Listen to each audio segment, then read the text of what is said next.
We slept very well after our 2-day journey through the Panama Canal, and we're so relieved to have that experience behind us. We were also so grateful for our 3 wonderful backpackers slash line handlers, Agatha, Anthony, and Arnaud. But 5 people is a bit too many for Tarka, so we bid farewell and Nusha brought our friends to shore so they could make the trip back to the other side of the canal.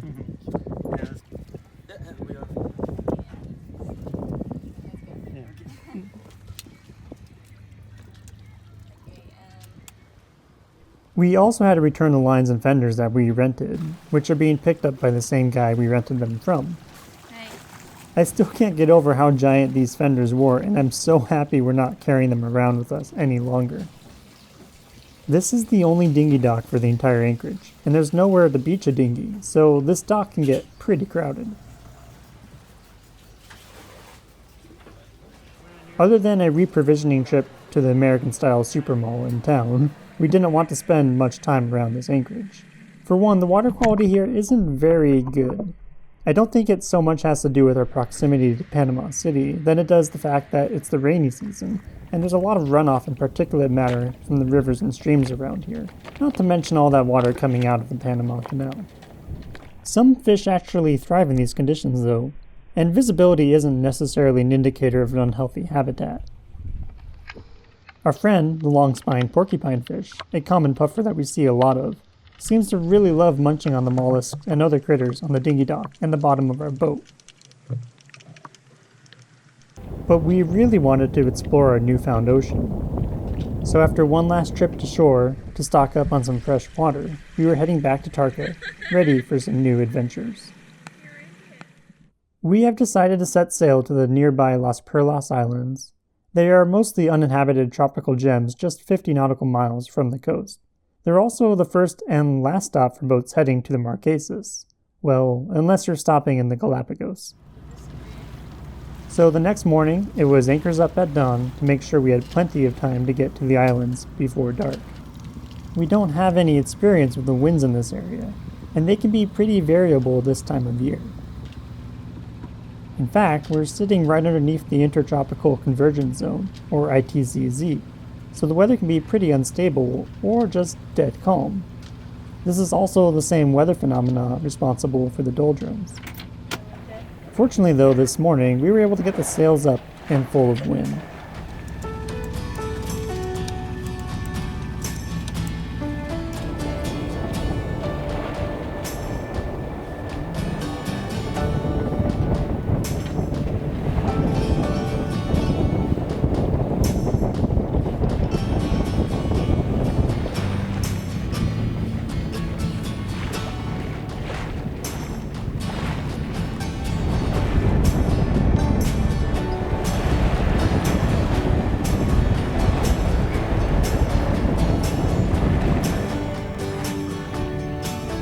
Not bad, is it?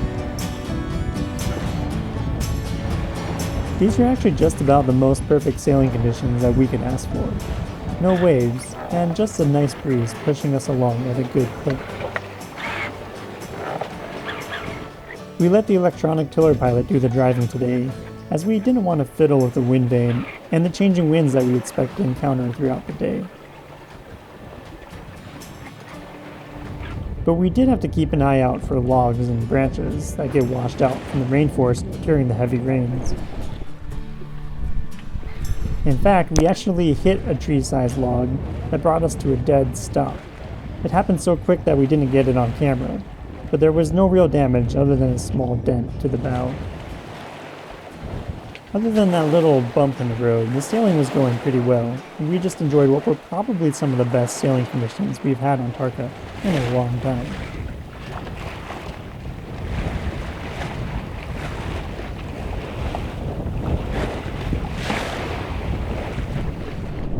I also took this opportunity to reread some passages from Tanya Abbey's book about her circumnavigation. She sailed this same route some 30 years ago and saw some of the same islands that we are about to see, so it was kind of fun to get her account of everything, and her experience with the Panama Canal that we just transited. But more than that, she is also a huge inspiration for this journey, and my choice to go small. Not only was she the youngest woman to circumnavigate at the time, she did it on only a 26-foot boat, which is pretty cool. As the afternoon progressed, the thunderstorms started to build.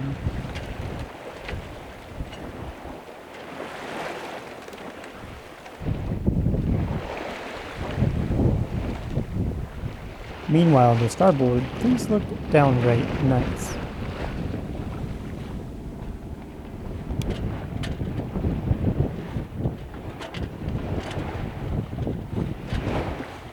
So Las Perlas is just 10 miles that way now.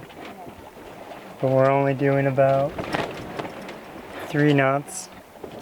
Don't have a lot of wind anymore. We might start up the engine so we can get there before it gets dark. Or before one of these squalls catches us. But otherwise it's been a really good sail today. Nice weather. Oh yeah. There's not much we can do about this squall though, other than watch and hope our paths don't intersect. Luckily though, it looks like the squall is moving towards the islands faster than we are. And though it sucked the wind out of our sails, it's not going to give us any trouble. Approaching the islands, we were greeted by the local welcoming commission.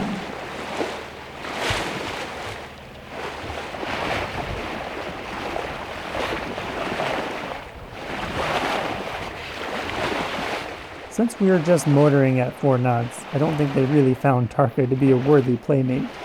Oh, no luck. Where'd he go? But it was nice for them to say hello, all the same.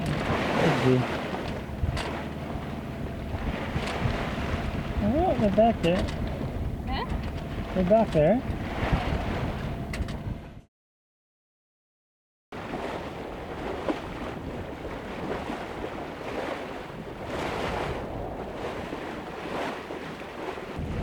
These first set of islands in the group are pretty low and featureless, making them a little bit difficult to discern against our charts. We're using paper charts here, as they happen to be far superior to the Navionics ones in this region. And we've plotted a simple course to the anchorage between the 2 islands that we think will be safe. It is a fairly shallow entrance, but it's high tide, and Tarka only has 4 feet of draft anyway. We anchored in about 30 feet of water, but at low tide here, that might be as low as 10 feet. Like any time we anchor, there's a fair bit of post-sail breakdown work to be done, and this time we were racing against an incoming squall.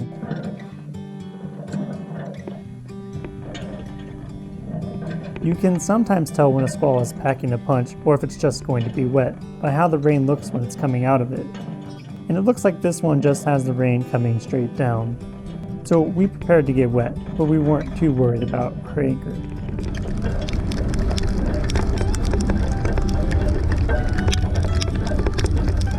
A tropical downpour is a sailor's best friend because it means if we shower, especially if there are no other humans around.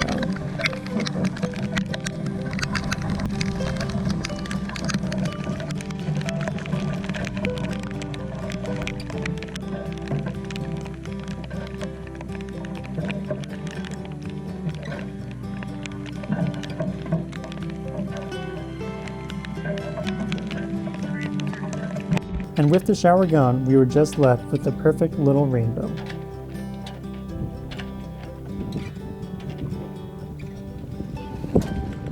Ew, you got so much stuff on your breath. You don't like my tuna?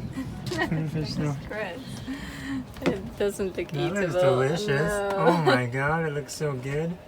Usually we don't buy tuna because it's not really Yeah. fished sustainably. But we had it for our line handlers and I gotta finish it. Doesn't look good. It's a pretty rainbow. Oh, I see the rainbow.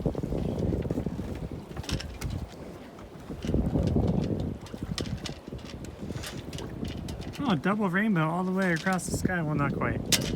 Double rainbow partially across the sky. Though we slept well from our long day of sailing, we did find out during the night that our little anchorage was just a tad bit rolly.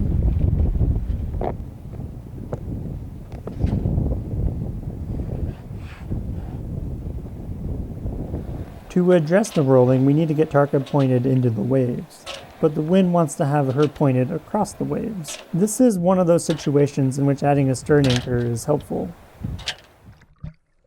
Normally you'd row it out in a dinghy to set the anchor, but we didn't want to inflate our dinghy just to set an anchor since we can swim to shore from here. So I tied it up to some fenders and decided to float it out instead.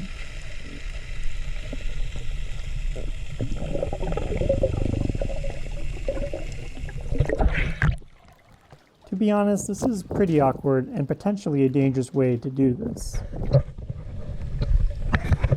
You really wouldn't want to get tangled up in the line if the anchor released unintentionally.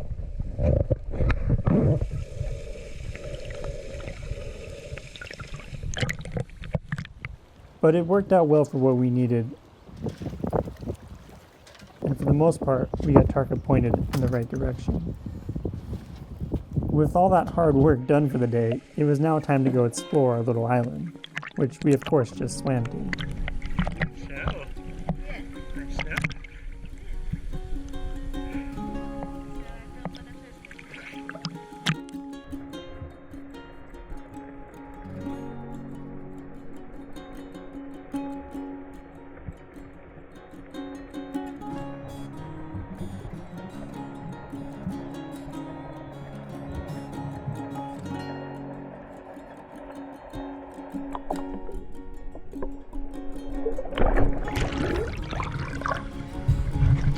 The island is uninhabited, but we did read somewhere that it was used for 1 or 2 seasons of the show Survivor.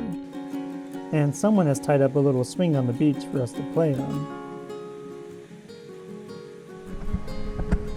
It was really nice to just relax on our own little beach without another human in sight for many miles.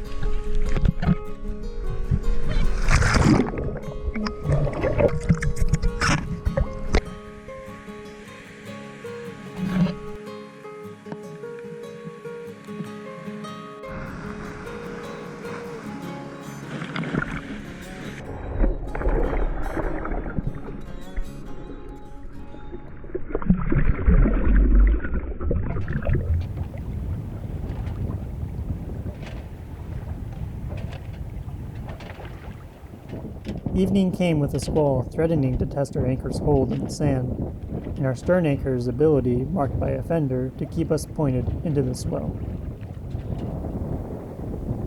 Luckily though, night fell, and only the sound of rain disturbed our sleep. The next day, we decided to raise anchor and go explore another island, and maybe find a more protected anchorage while we're at it. There was no wind though, and not very far to go, so we just motored our way on over.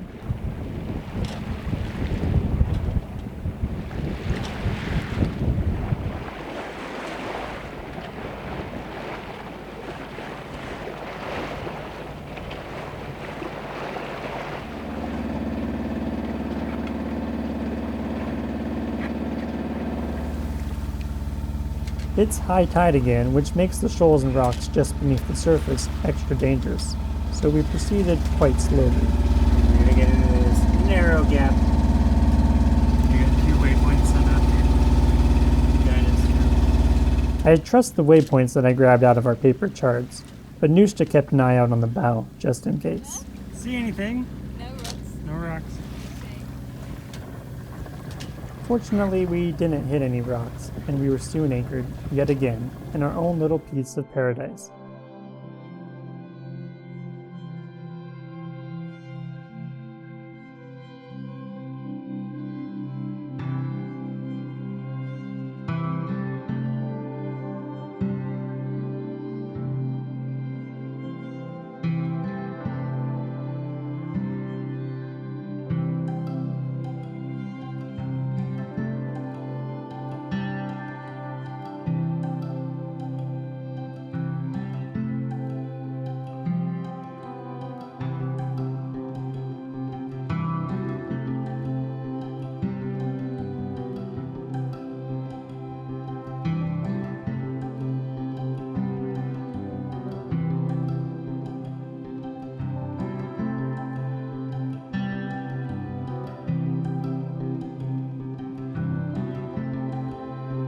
This is actually one of the few islands that is inhabited, and even has a small airstrip.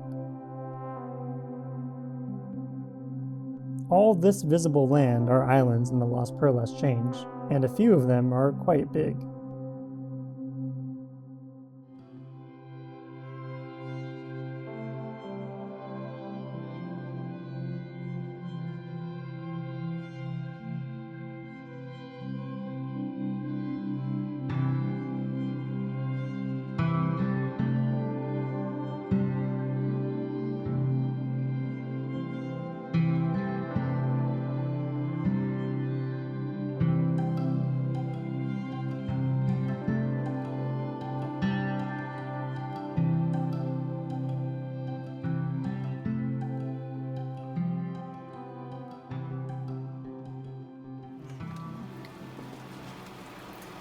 Making a cake. Yum yum. Hey, don't do that. We don't make a lot of cakes on Tarka, but ever since we got this Swedish stovetop oven from our friends in Curacao, Looks tasty. we definitely do treat ourselves from time to time. It does take a bit of fuel though, so it is a real luxury on Tarka. This used to be full of cake batter, and she ate it all Can we make a cake like this? in a cupcake. Cupcake. Take it off. Big cake from those. And your underwear. Yeah. And This a is laptop. paradise. Yeah. This is how you live. I got you a video. We also wanted to see if we could catch a fish for dinner, but unfortunately we only caught this little puffer, who wasn't at all happy about falling for the bait. Okay. What am I supposed to do? I don't I know. honestly don't know either. And then I can cut it off and then he's gonna die. You have gloves and then you can hold him. Do I have gloves? While trying to find some gloves, apparently the little guy just spat out the hook on his own. I don't think he was actually hooked, but rather the hook had just got stuck inside of his mouth. Alright, you ready to be free? Yeah? In any case, I think the puffers are just going to keep going for our lures, so no more fishing here. Be free! Is he gonna get out? Yeah! Oh, that's so cute. Instead, Nusha prepared some pumpkin for us to eat. It's no fish, but it will do. The evening's outgoing tide also made clear just how close we were to the rocks that were invisible when we came in.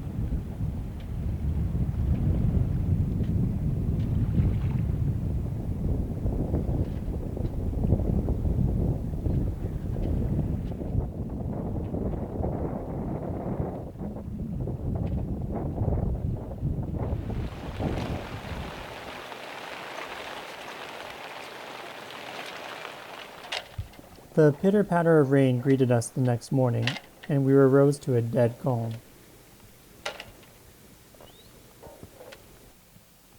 A frigate bird circled above, maybe looking for some food to steal.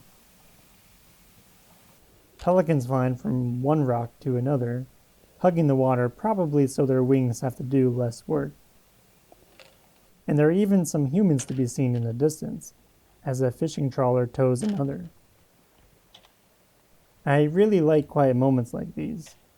So much of life on a sailboat, at least in the trades, is dominated by the winds, and seeing the ocean flat like it is today is actually quite unusual. But these are also perfect conditions to jump in the water and go explore some of our surroundings.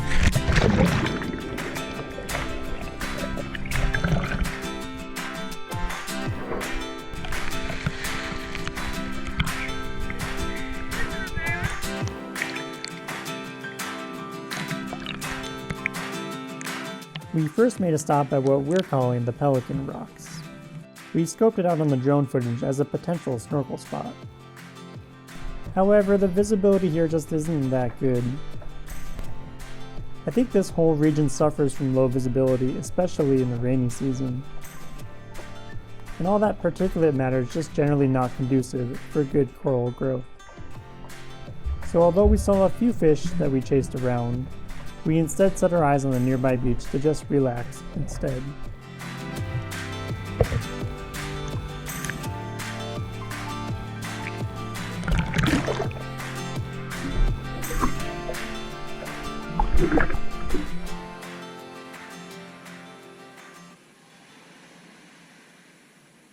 Like all islands in the Caribbean, these beaches too are sadly littered with plastics, which always makes us think twice when disposing of or purchasing something plastic, especially if there are other options.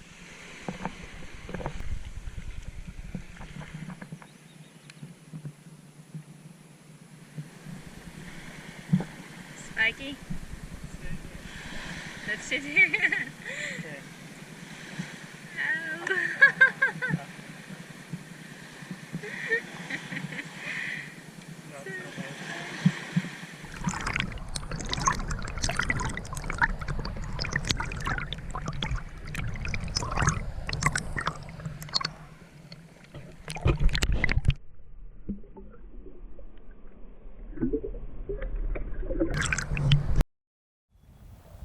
If there's one good thing about the constant threat of squalls in the evenings, it's that they have made the sunsets here pretty dramatic. It looks like it's on fire. Yeah, it's beautiful. Hopefully we don't get a thunderstorm all night again. No, it will be that. She can't see my